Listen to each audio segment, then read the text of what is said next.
Cheers.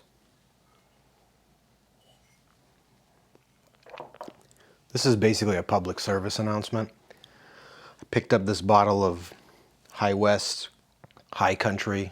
It's American Single Malt. I'm a big fan of High West.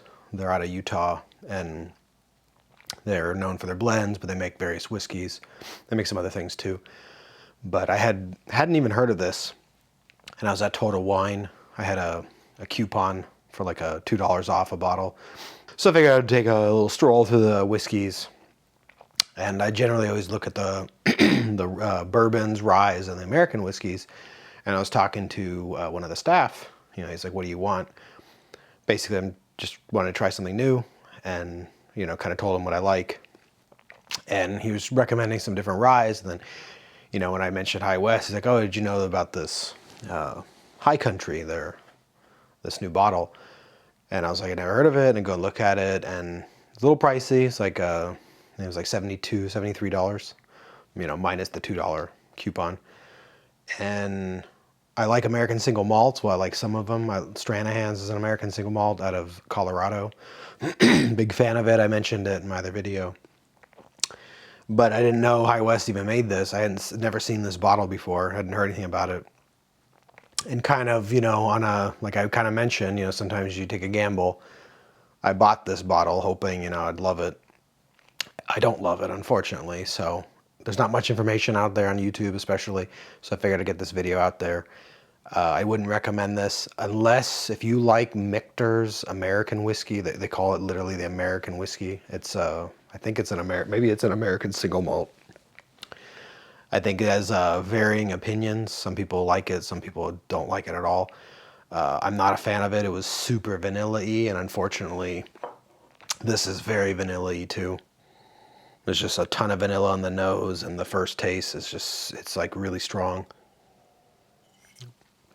So if you like that vanilla bit, you know, you might actually love this, but it's not for me. It's kind of like sweet in that regard. It's just not my style. So figured I took one for the team.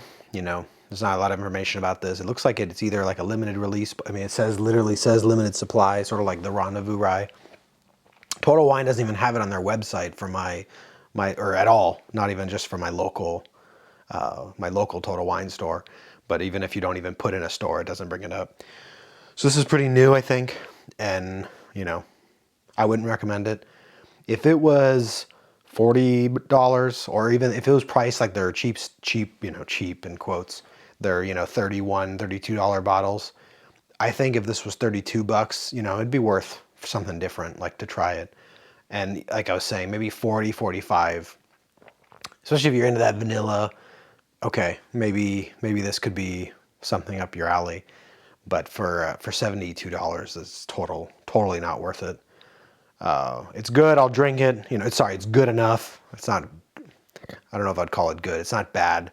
It's smooth, but it's just too vanilla-y and kind of too sweet. And I would not recommend this. So won't be a repeat purchase. I think it's overpriced, and it's it's not bad per se because it's kind of smooth, but I think it's one of the less appealing High West products.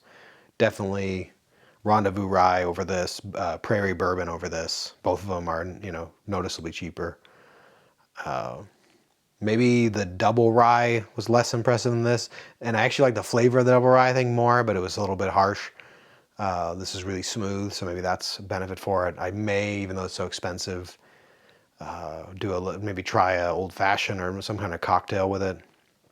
But anyway, I don't want to ramble too long. I want to make this quick. Don't recommend this. This is High West High Country. Let me actually hold this up so you guys can see the logo. But I do not recommend this. They're saying tasting, so the tasting notes on the back of the bottle, it says toasted marshmallow, roasted walnuts, honeycomb. It should mention vanilla because I'm getting vanilla. Myra is a famed single malts of Scotland. I've never had any single malt from Scotland that tastes anything like this. I like them better than this. This is not a flavor I'd enjoy. So, not chill filtered. That's interesting because it's not cloudy. Anyway, don't recommend this unless you like the, if you like Michter's American whiskey, then you'll like this, but I would just buy the Michter's because it's cheaper. It's like, I think it's like a $40, $45 bottle. This is, you know, 72, like it's just stick to the Michter's one. But if you're a Michter's American whiskey fan, you like the vanilla and you want to try something new, then, you know, maybe give this one a shot. Anyway, cheers.